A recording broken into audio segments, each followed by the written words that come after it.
If you heard somebody screaming the other night, it was probably me. Here's what happened on the day that everything fell to pieces with this Woodstock essay. I had everything done for my pretty little essay. I'm doing one final little edit, and I fixed all the things, and I get down here to this final point that I made, my last point of the essay, which was going to be that the whole thing boiled down to a very simple thing said by a man who was interviewed at the festival. He's known as the Portishead Man, and he was candidly interviewed by the documentarians and appears towards the end of the film. And both the filmmaker Michael Wadley and Dale Bell had plenty to say about the Portishead Man, who was so good-spirited and so good-humored. And he said, you know, I'm just trying to make this a little bit nicer for the kids. They had not planned well for the porta potties for the crowd, and everything was a mess, and it was really awful. And there he was trying to make it a little bit nicer for the kids. And he said, I've got a kid here, and I've got one serving over in Vietnam too. And his little interview was just charming and adorable, and I thought, this is the way I'm going to end the essay. It all comes down to the simple act of kindness from somebody not of the counterculture generation, but who embraced it. And I'm going to make this wonderful last point. Here I am in the final edit of the essay, and I'm happy about this. And I think, did I get his name right? So I go over to just double check one last time to make sure that I have this man's name spelled correctly. And when I get over there to find his name spelled correctly, I find out that he sued them for embarrassment and for psychological damage. I went, you what? He sued them because two newspapers called, one said the true, on a pathological or schizophrenic person at Woodstock was the Portishead Man. Everybody else had said these wonderful, beautiful things. They made him part of the movie. He was like gilded as the one person outside the demographic of the kids there that really understood, that got it, and he sued them. So, after I cried just a little bit, I relaxed and took a nice walk, and then I went over to the strategy, because it's always going to go back there. This is all gone. So now I have to find another way to end the essay, because it's all, you can't do that. I'm not going to make him the hero of Woodstock when he sued him. All right, so I go back over the strategy. Let's look at it together. I always go back to that fundamental thing, the very bone structure of the whole deal. And I see this was the Portishead Man. That was where I'd gone. So when I look at it, I think, gosh, what's missing here? And what I realized after I cried a little bit is that what's missing is the connection to the music. I have the deeper I, which is the people in the audience and their attitude and their shared determination to have a positive experience. The deeper we, as the collective people came together and formed an entire group of 4 million people who were all dedicated to the same premise. And then the Portishead Man, who brings it all home to a very simple statement. Well, what's missing? Can you tell me what's missing? The music. I don't have anything about the music. I've gone through all this process of going through all this elaborate stuff, and I didn't really mention how the music connected to the people. And that is when I came up with the idea of the shared we, which is my own little concoction. And that meant that I needed to change the thesis statement. And so we zoomed right back up here, and we added in the shared we. And then I went back over to the essay, and I added in the music. And here's what I did when I added in the connections with the music. And so I go over and I open up a little Word document like I always do, and I ask myself the question, what musicians connected to the audience? Richie Havens, obviously. Then I'm thinking John Sebastian. Then I liked Sly and the Family Stone.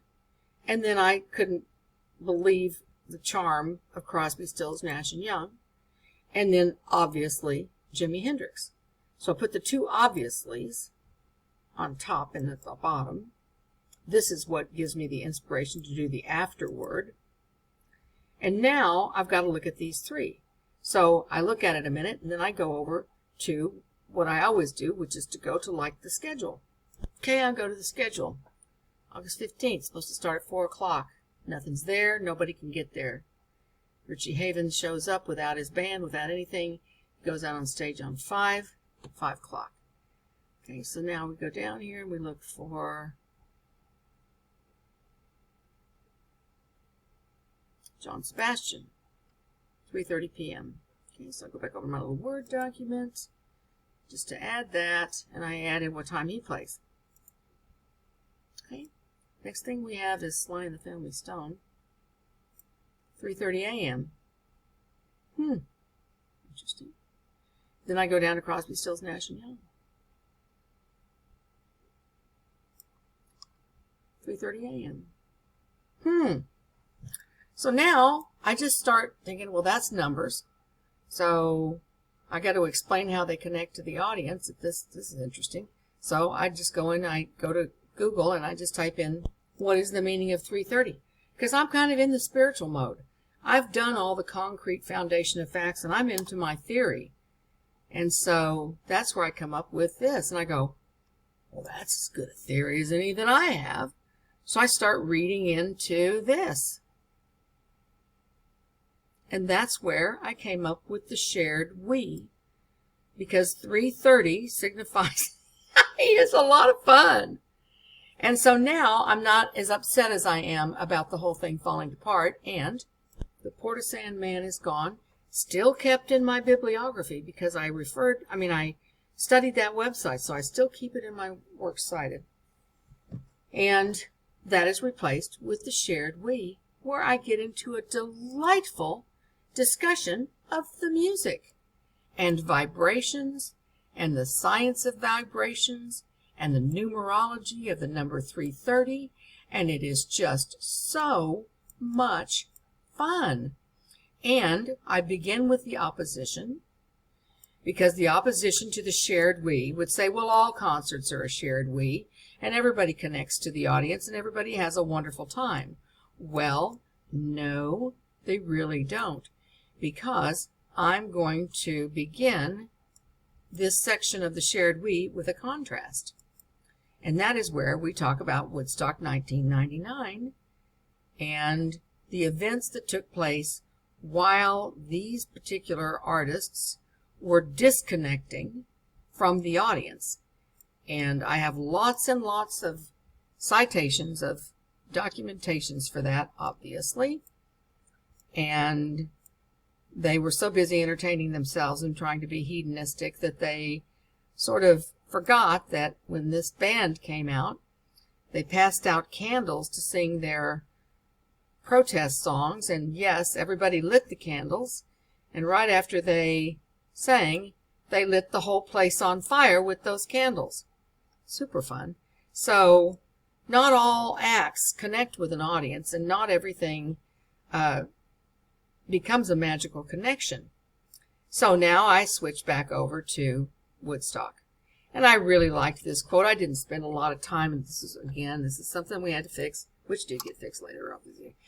But I didn't spend a lot of time on Creedence Clearwater, and, they were important to the festival, but they played really at a different time of the day when everybody was just completely gone. And I really liked this quote, so I gave them that little nod in the essay. And it's one of the few full quotes, but it's just so, how do you hear one person in a crowd of 600,000, even if they are all asleep? And then we move on, and obviously we start again with the obvious with Richie Havens. And I like this image because you see him connecting with the audience. You see him from the back. I really like that picture. It took a long time to find that picture. Some of them were easy, some of them were hard. And then we go from here to the 3:30. And that's our little image for the 330, which I changed later because I couldn't get permission to use that image. So I got a stock image that I kind of put with a different stock image, and so that got changed in the final draft. It's pretty, angel numbers, because it's angel numbers, but I ended up using something different. And now we have the experts that are talking about what the numbers symbolize. So much fun. And then John Sebastian, not a scheduled performer. And again, he's just thrown out on stage at the last minute, 3:30 in the afternoon, after the rainstorm, before our next rainstorm. And nice. Every one of these got one paragraph. And then, so we go from him to, because we don't need to spend 1,000,000 hours on this. I'm replacing the Portisand man thing with a little bit of a theory that brings everything together to the shared we. I don't need to spend another 2,000 words on it.